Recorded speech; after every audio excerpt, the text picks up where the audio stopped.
और आज हमारी वर्कशॉप थी गुलशन पांडे जी सर के साथ। आज का दिन बहुत स्पेशल था। वर्कशॉप काफ़ी इंटरेस्टिंग रहा। तो 20 मिनट के फुटेज के लिए हम रीटेक किसी भी वजह से हो सकता है। आपका जो भी सीन होते हैं, जैसे ये लोग नए हैं तो ऐसे फर्स्ट टाइम सेट पे जाएंगे, तो एक सीन अगर मतलब 2 मिनट का या 3 मिनट का है, उसको शूट करने में कितना टाइम लगता है? ये डिपेंड करता है डायरेक्टर पे। कुछ डायरेक्टर ऐसे होते हैं जिनको पूरा एक मास्टर शॉट चाहिए।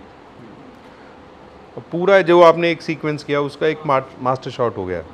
फिर उसके बाद वो देखते हैं कि इम्पॉर्टेंट बात कहाँ से आई, इम्पॉर्टेंट कहाँ से क्या हो रहा था, कहाँ से एक्सप्रेशंस अच्छे मिल रहे थे, तो उस हिसाब से उसका 2 शॉट 3 शॉट फिर उसके OS उसका क्लोजअप ये सब कुछ निकाल लिया जाता है। तो आप सोच लो कि 2 मिनट के सीन के लिए पूरा दिन भी शूटिंग चलती रहती है। हम लोग, मैं एक स्टार प्लस का शो करता था, ये है चाहते हैं, तो 20 मिनट के फुटेज के लिए हम 12 घंटे शूट करते थे। 20 मिनट का शाम को देना होता था उनको फुटेज, उसके लिए 12 घंटे शूट होता था। उसमें सिर्फ एक्टिंग का पोर्शन नहीं है, उसमें लाइटिंग भी है, यहाँ से वहाँ शिफ्टिंग भी है, ये सारी चीज़ें होती हैं। तो ये इतना टाइम तो लेती है चीज़।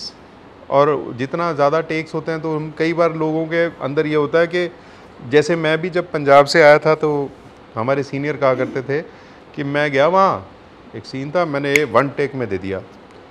अब साला दिमाग में ये बैठ गया, जो 1 टेक में नहीं देता वो अच्छा एक्टर नहीं होता है। अब अपने दिमाग में वो बैठ गया। ऐसा नहीं होता है कि जो 1 टेक में नहीं देता तो वो अच्छा एक्टर नहीं होता है, ऐसा बिल्कुल नहीं है, कतई नहीं है।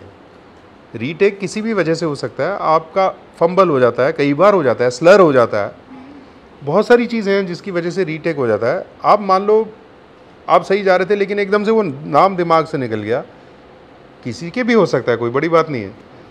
उसकी वजह से डायरेक्टर को कहाँ पे परेशानी होती है पता है? जब आपका रीटेक हुआ और आपने एक्सप्रेशन ही छोड़ दिया साथ में।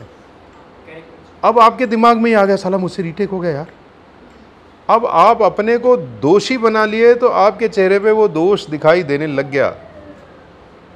बिल्कुल टेंशन नहीं है, रीटेक इस काम का हिस्सा है, होता है, बड़े बड़े एक्टर्स से होता है, कोई बड़ी बात नहीं है। लेकिन कॉन्फिडेंस नहीं छोड़ना है।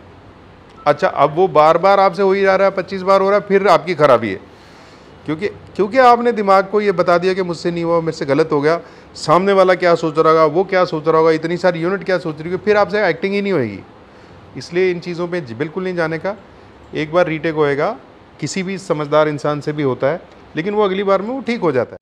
उनसे हमें कई सारी चीज़ें सीखने मिली, जैसे एक्टर को उसके रिएक्शंस, इनके सीन में आंखों का क्या महत्व होता है, कि स्क्रिप्ट जब हाथ में आए तो हमें घबराना नहीं है, रिएक्शन देना, कैसे हमें डायलॉग बोलना है, सेट पे कैसे परफॉर्म करना है, आई मूवमेंट का कैसे ध्यान रखना है, एक्टर को डिसिप्लिन में रहना चाहिए, कैरेक्टर है उसको कैसे बिल्डअप कर सकते हैं, फेशियल एक्सप्रेशन हमें कैसे देना चाहिए। आज का लेक्चर अटेंड करके हमें बहुत ही अच्छा लगा। Thank you Prince sir, thank you G2B academy.